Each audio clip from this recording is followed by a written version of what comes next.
Quand je prends dernièrement les propos d'Emmanuel Macron sur l'Afrique, eh bien, tout Africain conscient devrait donc comprendre très vite tout ce qu'il a pu nous dire et qu'est-ce que ça signifie.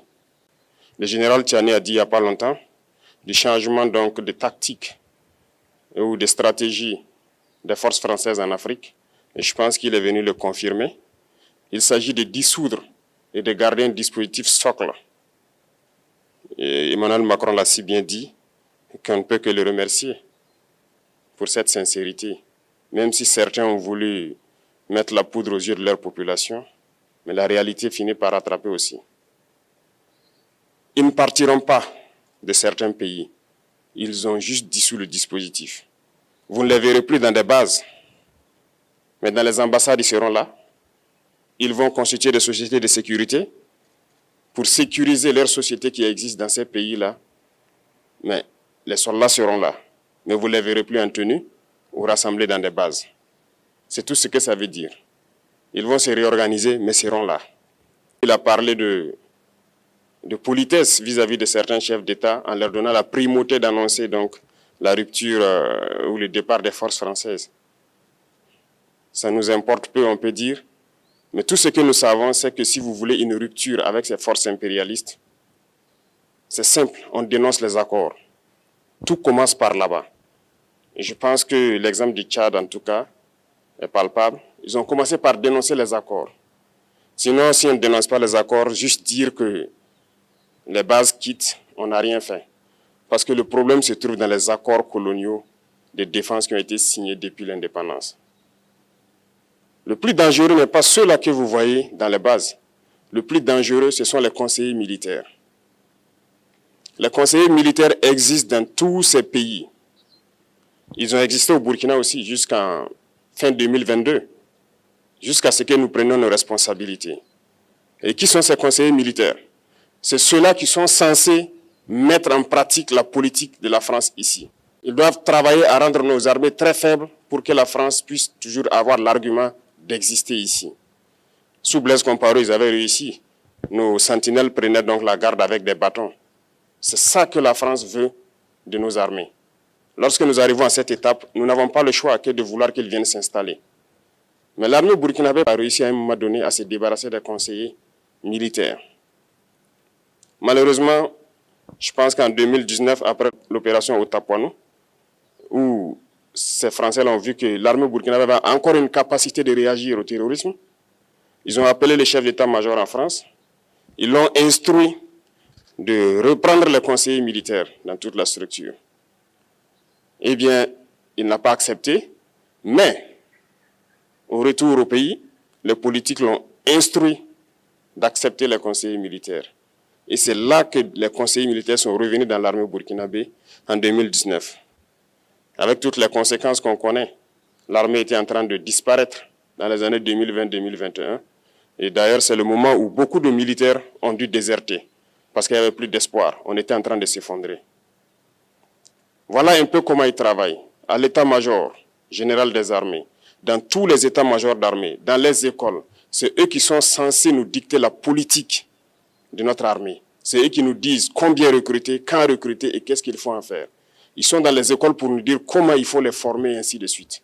Tant que ces conseillers militaires sont là, vous n'êtes pas indépendant. Votre armée aura juste l'apparence d'une armée qui sera là en train de faire des parades, du cirque. Mais lorsque viendra la guerre, vous vous rendrez compte que la parade, c'est une chose, mais la guerre, c'est une autre chose. Il faut rompre les accords. C'est la seule façon d'avoir une armée indépendante et se construire, être fort. Mais beaucoup de gens ne le comprennent pas peut-être. Et même avec ces accords, la France choisit dans nos États des élèves officiers pour aller les former. C'est à travers ces mêmes accords. Mais en réalité, ces officiers qui partent se former pour la plupart, pour la France, ils viennent pour servir l'État français dans leur pays. Ils ne viennent pas pour servir nos pays. Ils les forment pour qu'ils viennent servir les intérêts de l'État français. J'en veux pour preuve. Lorsque nous nous sommes révoltés, beaucoup d'officiers au Burkina qui ont été formés en France ont été immédiatement contactés pour leur dire que c'est le moment de se mettre en action parce que vous avez été formés pour ça, pour servir les intérêts de la France.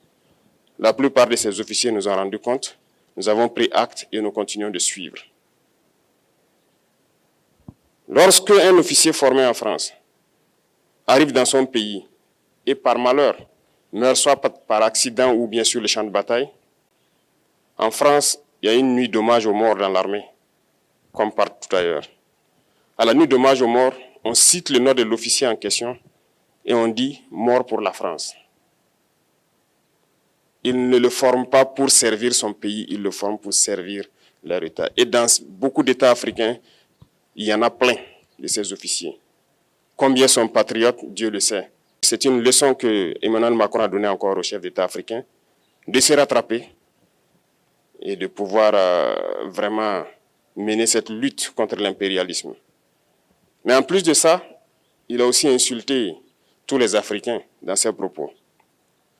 Il y a une partie qui a retenu mon attention, là où il parlait d'ingratitude. Et que l'ingratitude est une maladie non transmissible aux humains. Lui, il est humain, notre ingratitude n'est pas transmissible à lui. Voilà comment ce monsieur voit l'Afrique, voit les Africains. Nous ne sommes pas des humains à ses yeux. Peut-être que c'est lui qui n'est pas humain, il ne se met pas dans la classe des humains. Mais s'il y a bien un ingrat, c'est bien lui. Je pense que s'il n'est pas athée et qu'il prie, à chaque matin qu'il se réveille et qu'il prie, il devrait aussi prier les Africains. Parce que c'est grâce à nos ancêtres qu'il existe aujourd'hui une France. Il devrait nous prier. À ses yeux, nous ne devons pas être des humains, nous sommes plus que des humains. Ce sont des messages très forts qu'il passe. Moi, je pleure le peuple français. Mais quand même, il est bien pour l'Afrique. Il est un mal nécessaire pour nous. Ceux qui veulent se réveiller, se réveillent. Ceux qui ne veulent pas se réveiller, comme on le dit, on ne peut pas réveiller quelqu'un qui ne dort pas. Les Africains doivent se réveiller. Nous devons travailler à être indépendants, à faire au moins que nos peuples connaissent le bonheur. Et la lutte contre l'impérialisme, c'est ça. Il faut décoloniser les mentalités, prendre en compte toutes ces données-là, parce que le monde nous donne tellement d'exemples à voir. Pour eux, il n'y a pas de morale.